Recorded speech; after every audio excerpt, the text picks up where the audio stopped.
कोई भी अगर ज़रूरी काम हो, कोई भी काम हो, आप उसको थोड़ा सा डिले कर सकती हैं। आप सूर्य ग्रहण के बाद घर से बाहर निकल सकती हैं।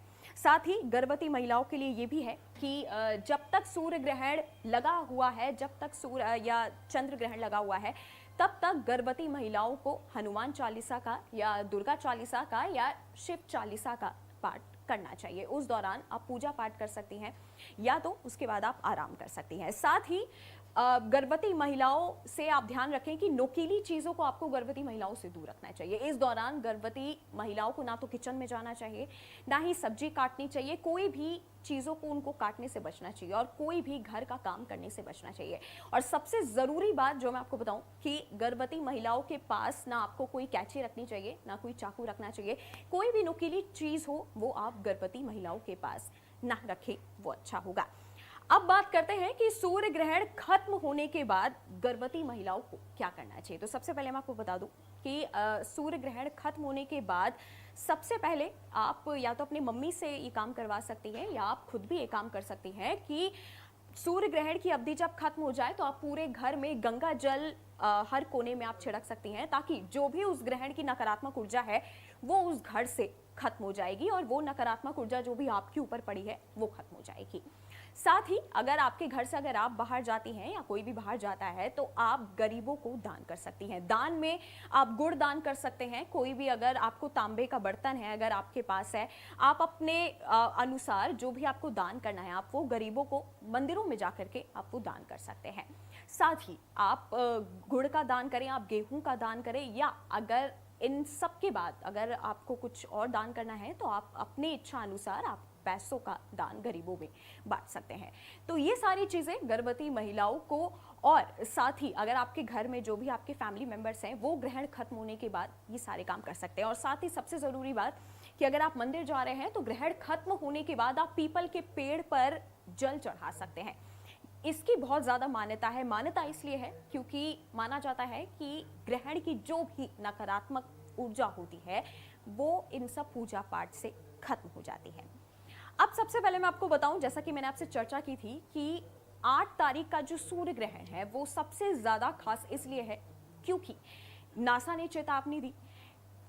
नेगेटिव इम्पैक्ट इसलिए है क्योंकि ग्रहण के शुरू होने के 2-3 दिन पहले से ही देश में कुछ ऐसी घटनाएं हो गई जिसको लेकर अमेरिका के भूवैज्ञानिकों की बात करूं या ज्योतिषों की बात करूं, दोनों ने एक ही बात कही कि हालांकि इनका कोई असर इन दोनों से नहीं लोगों के जीवन पर पड़ता, लेकिन जैसा कि ब्रह्मांड एक है, सूरज चांद एक है, इसलिए ग्रहण चाहे कहीं भी लगे लेकिन इनका प्रभाव जो है हर किसी के जीवन में एक जैसा पड़ता है।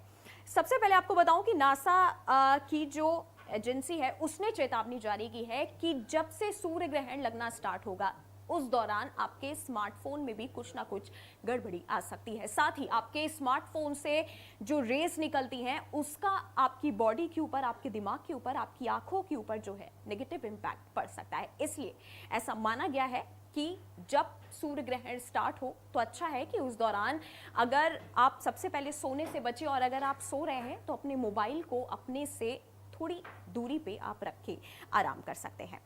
सबसे पहले आपको बता दें कि सूर्य ग्रहण के दौरान आपको फोन का इस्तेमाल अगर आप कर भी रहे हैं तो आप फोन प्रोटेक्टर आप खरीद सकते हैं। फोन प्रोटेक्टर की मदद से आप फोन का इस्तेमाल कर सकते हैं।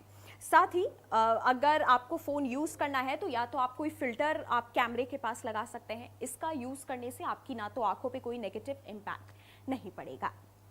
अब आगे बढ़ के जैसे मैंने आपसे कहा कि इस ग्रहण का जो इम्पैक्ट होता है हर किसी के जीवन में पड़ता है, और साथ ही सबसे जो अहम बात होती है राशियों की। अब अगर मैं थोड़ा सा राशियों की तरफ आऊं तो राशियों के ऊपर जो ग्रहण का इम्पैक्ट होता है वो अलग अलग तरीके से पड़ता है।